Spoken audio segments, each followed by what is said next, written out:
Hello guys, welcome to Gayatri steno coaching zone.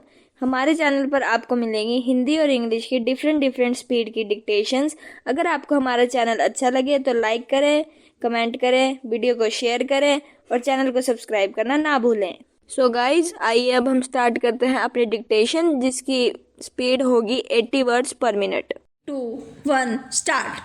श्रीमान, मुझे एक बात यह कहने की भी आज्ञा दी जाए। बेराम, मैं भारत की राजधानी की बात कहता हूँ, बम्बई, कलकत्ता और मद्रास की बात नहीं कहता हूँ। बेराम, ऐसे समाचार पत्र भी इस दिल्ली राजधानी में हैं जो सरकार के कृपा पात्र हैं और सरकार की कृपा का वे दुरुपयोग कर रहे हैं। बेराम, मैं चाहूँगा मंत्री महोदय बाजार में जाकर अपने स्रोतों से इस बात की जानकारी लें कि जितना न्यूज़ प्रिंट उनको मिलता है उसका पूरा उपयोग वे नहीं कर रहे हैं। बेराम, वे अपनी संख्या ज़्यादा प्रदर्शित करते हैं और न्यूज़ प्रिंट ब्लैक में बेचते हैं और ब्लैक से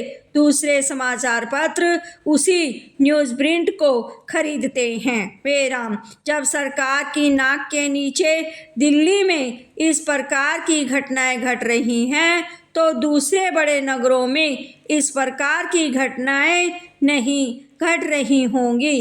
इसके लिए क्या गारंटी दी जा सकती है? प्रश्नवाचक, मैं इसके लिए यह चाहता हूँ सूचना और प्रसारण मंत्री इस बात को अवश्य बताएं इस सदन को कि भविष्य में न्यूज़ प्रिंट की कमी को पूरा करने के लिए उनके पास क्या योजनाएं हैं। प्रश्नवाचक, क्या वे भारतवर्ष में उसका उत्पादन बढ़ाना चाहते हैं या उसे बाहर से आयात करने के लिए उन्होंने कोई विशेष प्रयास किए हैं। प्रश्नवाचक, मेरी जानकारी तो यह है कि बांग्लादेश में, जैसा कि मैंने समाचार पत्रों में देखा है, भारत को आने वाला न्यूज़ प्रिंट बंदरगाहों में पड़ा है, लेकिन राज्य व्यापार निगम ने जहाज़ों की व्यवस्था नहीं की जिससे वह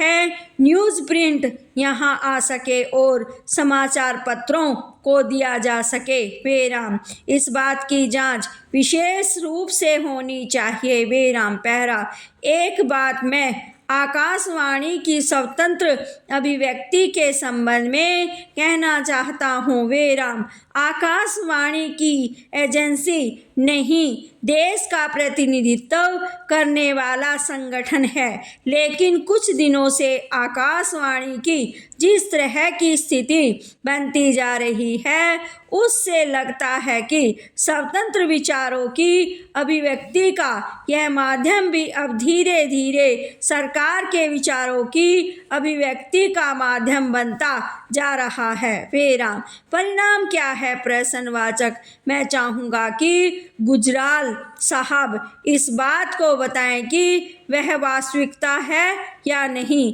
प्रश्नवाचक, सरकार पहले तो अपने विभागीय अधिकारों को रिपोर्ट लेने के लिए या पता लगाने के लिए भेजती है या उनसे सर्व कराती है और जब उसमें कुछ वास्तविकता होती है और किसी ढंग से वह प्रसारित हो जाती है तो उन अधिकारियों को दंडित किया जाता है। बेराम, मेरी अपनी जानकारी में यह है, गुजरात के संबंध में जहां की खाद्य स्थिति की जानकारी लेने के लिए सरकार ने अपने एक अधिकारी को नियुक्त किया। वह अधिकारी वहाँ की खाद्य स्थिति की जानकारी लेने के बाद यहाँ आए और सामयिकी में उनका कार्यक्रम प्रसारित हुआ। विराम।